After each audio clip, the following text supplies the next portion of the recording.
Alright, so my man Job here always got the good stories, you know.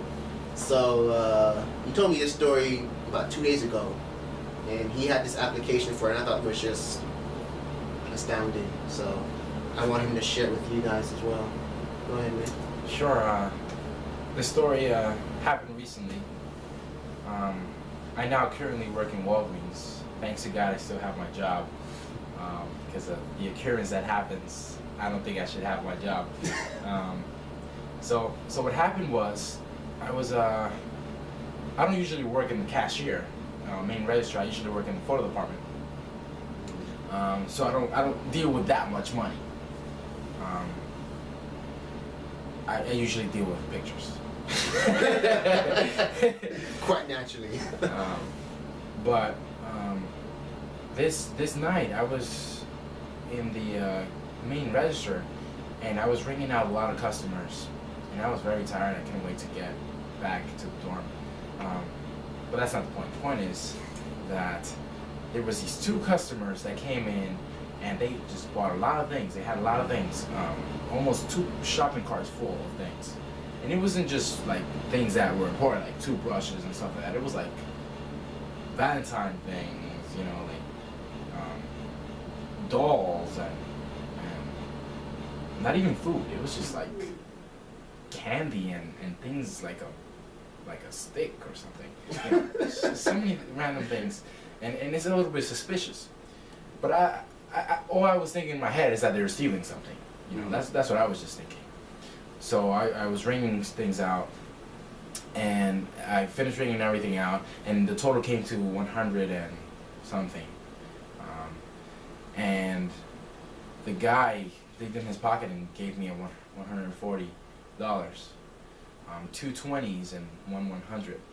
And as I looked at it at first, I was like, whoa, this looks weird. I thought it was 3 20s.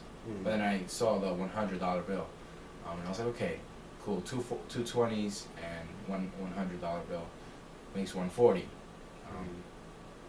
And then they didn't look that good. They felt real, but they looked a little rusty. I was thinking construction or something. I don't know. And I just decided to just look at it. You know, look at the $100 bill and the lights. See if I can see the face. So I'm there trying to you know, investigate the money to see if it's real or not. And as I'm there for a while, just examining it, I'm about to get it. That is wrong. That is fake. But the lady that was there, she came around and she was like, oh yeah, I also want to buy this, but separate. And I was like, oh, okay. So I was like, okay, $140, and I typed it in, and I put it in, and I gave them the change, and then I rang the rest of what she wanted to buy. She bought her with a credit card. And after they left, I was like, whoa. I remember that I was looking at the money, and I was trying to make that decision into seeing if it was real or fake. And she interrupted me, so she like distracted me. You know, she had that knowledge of, well, not that knowledge or that professionalism of stealing. Professional stealers. Yeah, she was very good. As I saw her in the cameras, you know, I could see her a little suspicion, like, hey, he's gonna find out. Let me just grab this. And she just grabbed a bunch of things, and that distracted me from the focus of me getting the truth out of the money. So that's pretty much the story, man. And what was the application that you made to that? The application that I made to that is that this plays out like the great controversy. The great controversy is a great battle going on every day, daily, constantly. And every decisions that we make play a role in this great controversy. Is a battle not just, you know, man to man, but it's like a in the spiritual realm as well, where the angels of Satan influence into us making decisions, and also God's angels try to help us to differentiate the truth. So the way I apply this is that Satan, many times, as he sees that we try to draw nigh to God, and he sees that we're about to come and conquer that truth, and make that decision of actually seeing that God is love, and making that decision into picking God. He sees that because he knows that God is omnipotent, that God is the truth. Right. So he knows that we will pick him if we actually keep going towards that way, because it's love. Love wins. So he sees that going on, and he decides to distract us, putting things here and there. Hey, look at this girl, or things like this. Always trying to distract us on the time where we actually make a decision. So, what are the things that we can do to keep focus, so that we don't get distracted? Well, the way I see it is here in messages to young people, I notice a story. Jesus also mentions this in the story, the Sermon on the Mount, about the lilies. They grow in such an ugly place, muddy, and it's just like, if you really look at the soil and wherever they grow, it's like the environment is just horrible. But their beauty is just undescribable. So what it says here is, chapter 144, the lily on the lake strikes its root down deep beneath the surface of rubbish and slime, and through its porous stem draws those properties that will aid its development, and bring to light its spotless blossom to repose in purity on the bosom of the lake.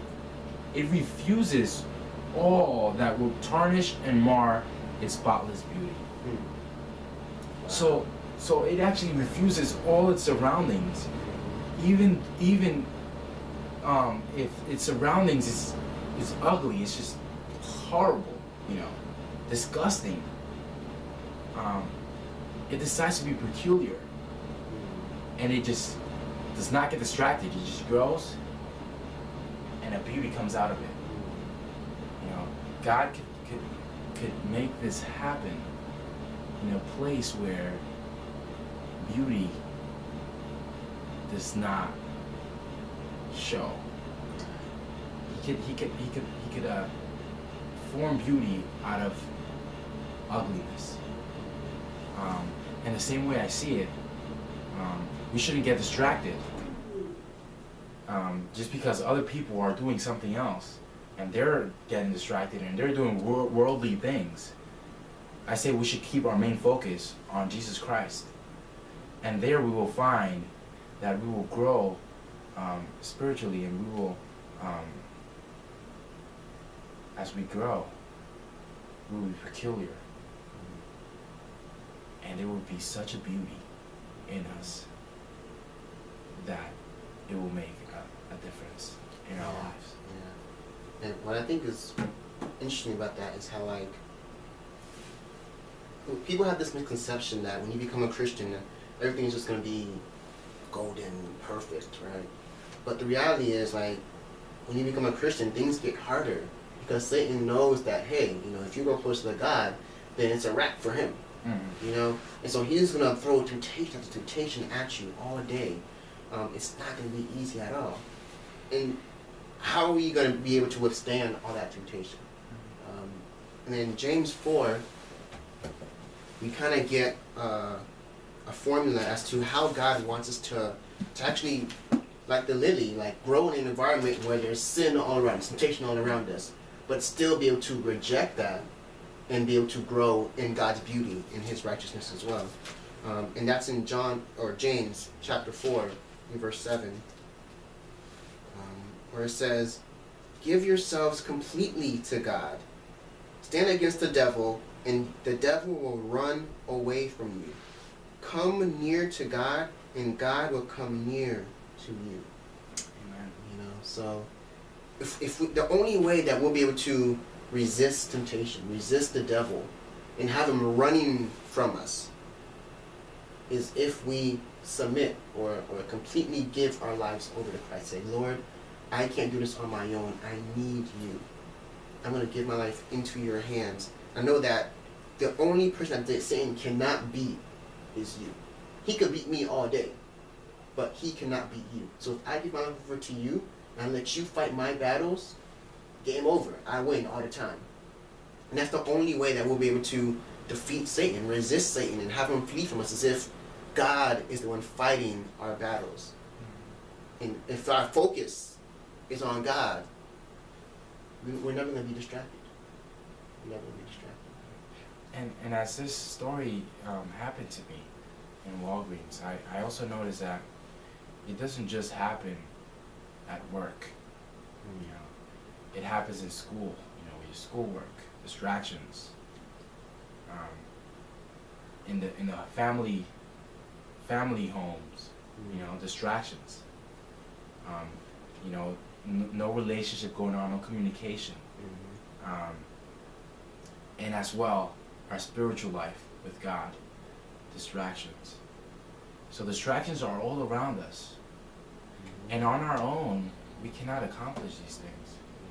We won't be able to resist them, and we won't be able to just clearly just open our eyes and see what's really going on. You know, I wouldn't really assume that as soon as these customers came in, they were going to give me fake money. Right. You know, you have to actually like see it again in order to see that, whoa, yeah, it's fake. In the same way, God allows His Spirit to open our eyes and our minds in order to resist, in order to differentiate between good and evil, and keep our focus on Him. Yeah, and the only way to be able to difference between, you know, what's real and what's fake is if you actually know the real. Just like with the money, right? The only way that you're going to know that money was fake is if you knew how real money looked, right? Yes. So the only way that we'll be able to identify the truth or what's a lie is if we actually know what is actually authentic, you know? And so we need to study, what's in the Word, right? Satan's going to be throwing all these lies and all these falsehoods at us. And if we don't know the Word for ourselves, we'll easily fall for it. You know, unfortunately, you fell for it, but but if we don't stay focused, if we don't have our eyes on the right place, we can easily fall for anything.